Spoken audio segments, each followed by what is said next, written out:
A la pregunta de por qué no hubo más figuras nazis en el banquillo de acusados, explica el juez y profesor Franco Fiumara.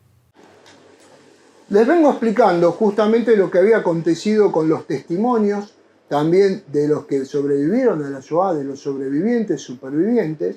que depende del satélite en donde se encontraban, ellos tenían la posibilidad de declarar lo que había sucedido en la Shoah o lo que había acontecido en la órbita occidental contra la Unión Soviética que había sido atacada. Pero bien,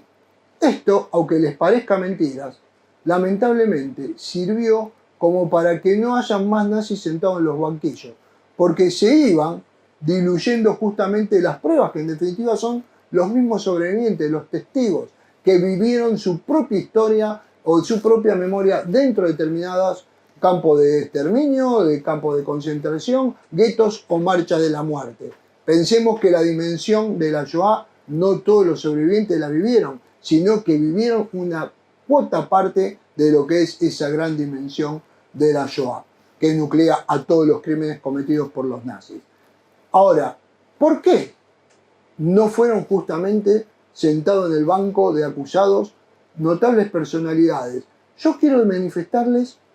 dos nombres que todos ustedes, a ciencia cierta, van a reconocer en forma inmediata. Secretario General de las Naciones Unidas, Kurt Waldheim, llegó a ser secretario general. Él perteneció a la Wehrmacht, a la Wehrmacht, al ejército alemán, también tenía cuestiones inherentes a la eliminación de no solo de judíos, sino de partisanos en la ex Yugoslavia, en la zona de los Balcanes, la cual él desmintió permanentemente. Lamentablemente, tras su fallecimiento, él llegó a ser presidente de Austria, después de haber sido también secretario general de las Naciones Unidas, y murió en un conato de silencio, y hoy en día siguen saliendo pruebas a la luz. No contundente, su método de defensa era que él justamente hacía de traductor, pero se ejecutaban no solo a partisanos, sino a judíos por su condición de pertenencia, al lado de su oficina en la zona donde él justamente había estado. Quiere decir que tenía cabal conocimiento de los crímenes que se habían cometido. Esto, en el contexto de la Guerra Fría, justamente significó protección para Waldheim, y por eso no fue sentado justamente como uno de los acusados por los crímenes que bajo su órbita se habían desencadenado. Otra personalidad importante y que tiene que ver con cuestiones que le voy a seguir desarrollando ahora. La operación Paperclip o Paperclip, que significa Estados Unidos con otros aliados sacando a científicos nazis justamente de la Alemania para que no caigan en manos soviéticas.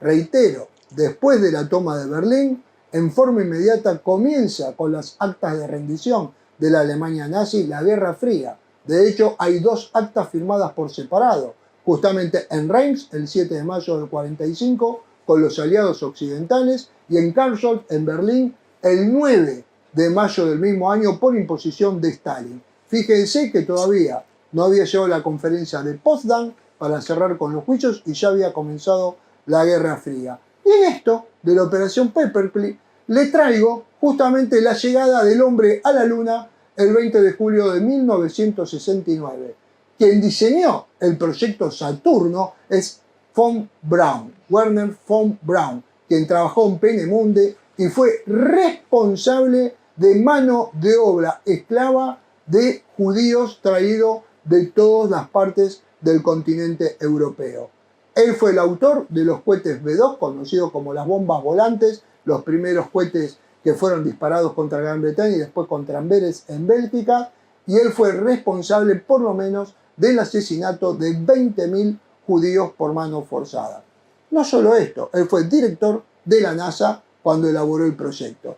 Si nosotros queremos seguir profundizando en las cuestiones de complicidades internacionales, podemos ver como varios, no solamente de los científicos nazis, sino de líderes criminales, se fueron diseminando en Estados Unidos mismo, en Canadá, en otros países europeos, en especial en España, bajo el régimen de Francisco Franco, y en especial en América Latina. Lamentablemente yo creo que dentro de la órbita de la Guerra Fría fue fundamental para que los líderes dejen de lado lo que era el juzgamiento de los nazis para poder justamente utilizar a todos los que conocían la topografía de la Unión Soviética como aliados o como espías o que nutran a los servicios de espionaje de Occidente en relación a los territorios orientales. Un caso ejemplo, Erich von Zelewski, que se cambió el apellido durante el nazismo, dejándose solamente el de Bach, después lo recobra para los juicios de desnazificación en la República Federal Alemana, pero Bach-Zelewski, que muchas veces pasa desapercibido, él fue quien aconseja de poner un campo de concentración en Auschwitz. Y después de ahí viene la orden de la comandancia para que Rudolf Höss sea justamente el comandante de ese campo de concentración. El señor él estaba encargado también de la cúpula de las SS, muy allegado a Heinrich Himmler, y tenía bajo su mando también los Einsatzgruppen, y él conocía la topografía de la Unión Soviética en una época que no existía los medios como tenemos ahora masivos de celular o computadora o satelital, que en ese momento era papel en mano y memoria, y fue utilizado por los servicios justamente de espionaje occidental. De la misma forma se presume que Müller, el jefe de la Gestapo, fue utilizado o por la Unión Soviética o por Siria para entrenar justamente a los servicios sirios contra el neoestado de Israel. Con esto quiero resumirle globalmente un poquito el porqué de no se sentaron más líderes en los bancos de acusados.